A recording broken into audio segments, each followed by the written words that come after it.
Well, I've decided to continue with video production because I think that the production unit we have is really valuable, and we have important questions that we want to deal with. I'm going to talk a little bit now about learning disability, memory, and academic performance. I have credentials that might lead someone to believe that I am a pretty smart guy. And I have some pretty smart friends, and I can get them to work on projects with me and get things done. But at the same time, there's this kind of idea that's very important. It comes from the book The Dyslexic Advantage. And it means that easy is hard for me, and hard is really easy.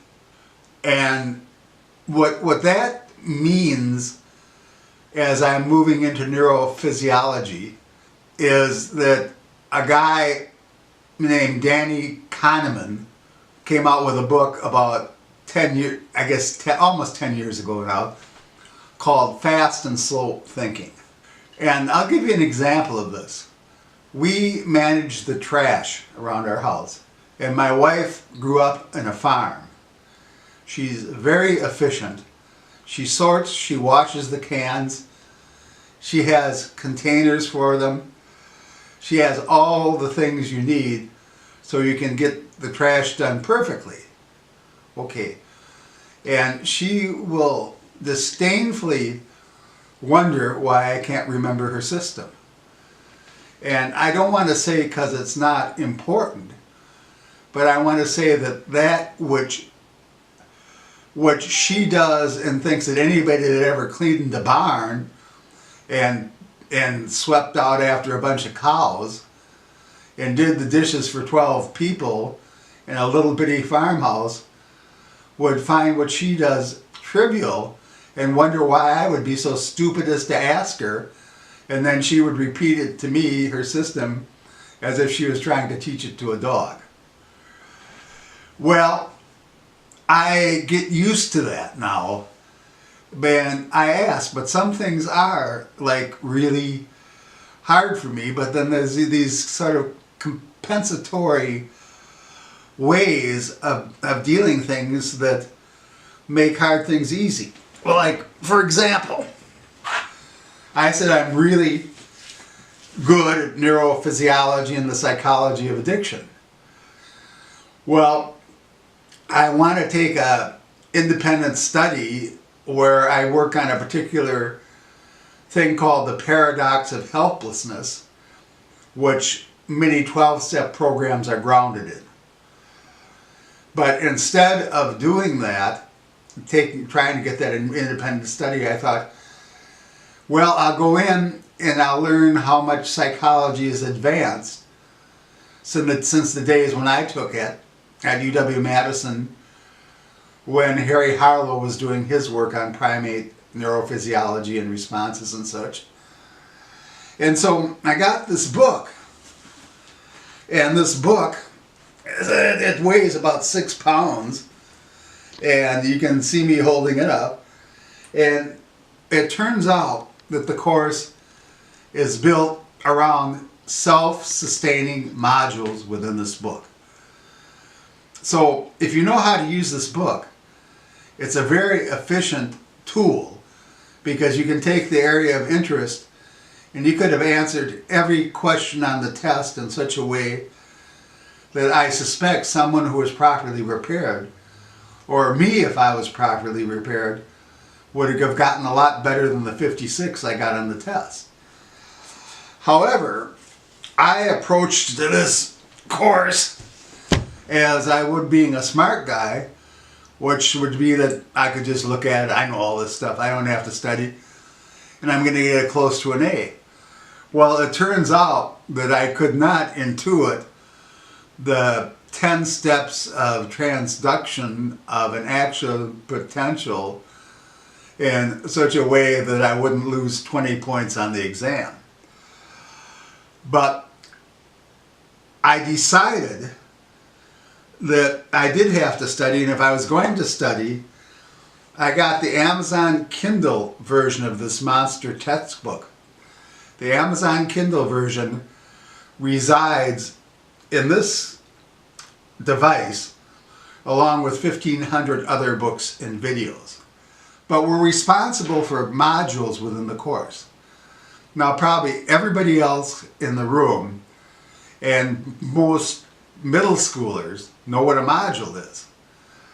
Well, I couldn't find the modules in the D2L site for the course, and so I didn't think it was important. Well, the modules are in the book, and the list of the modules is on the syllabus, and once I realized that the modules are in the book, then I can take my Kindle edition of this book and I can index it to any topic I want. And I bet in not too long, my performance on the exam is going to be considerably better because I'll know what I'm doing. I remember I also have an ability to audio process at 4x. And possibly because neurons and neural pathways strengthen when you use an ability, I suspect that my audio processing has almost only gotten better. There was an example of this. I went through this probably in about 10 or 12 hours, relentlessly and totally interested in doing it. But I remember I found a couple things right before class yesterday. And I was just looking up and they came up. And one of them had to do with David Myers and Nathaniel DeWall talking about the relationship between endorphins and addictions. And endorphins you sort of know about in the popular culture sense because they're the chemicals that your body produces to feel good. And the trap of addiction is when you take these chemicals in artificially, your body loses its ability to manufacture them. And so that means that when you're jonesing for something, that's because you have to have it because your body has lost its ability to make endorphins any other way. So the only thing that really you want, and you'll see this in an addict's behavior.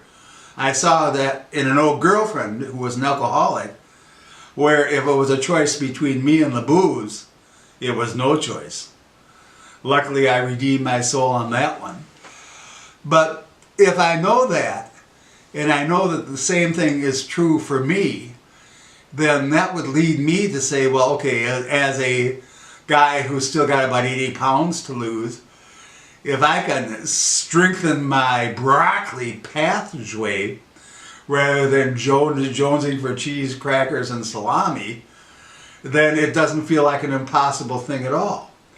So I would say between that and a quotation from Henry James, or William James actually, I know both James brothers, the writers, not the bank robbers, from my literary study, it's pretty clear that when you see something or you feel something, you don't feel it where it touches you or where you see it.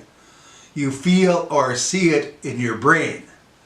So that means that blind people actually seem to have areas of their brain in which things are illuminated, where they have a visual stimuli because of all these steps called transduction by which an outside stimuli gets converted into a neural energy and jumps the synapse. But what I want to say is that I've done this a few other times in my life, learning French, actually learning to read and things, where I go from knowing nothing to almost knowing everything.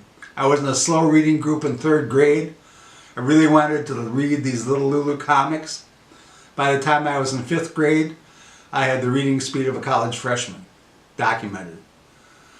So I think there's a lot more that we have to say about special ed. But the most important thing to say is not to medicalize yourself.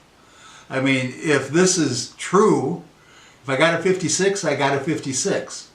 The guy's trying to give me the best grade he can, and I'm a fool if I don't take advantage of every resource that I have to do this thing I want, which has been the story of my life. So I'll wrap her up with that, and that's good enough for today. Yeah, don't forget to like these topical podcasts. We're going to keep them running. And I want to talk next time a little bit about a guy named Gorman who wrote this library science article called The Treason of the Learned. I'm going to be pushing and advocating for finding homes for books because there's almost an orgy of book destruction that we're seeing with librarians now, where collections are being looted with no idea of how we're going to replace them.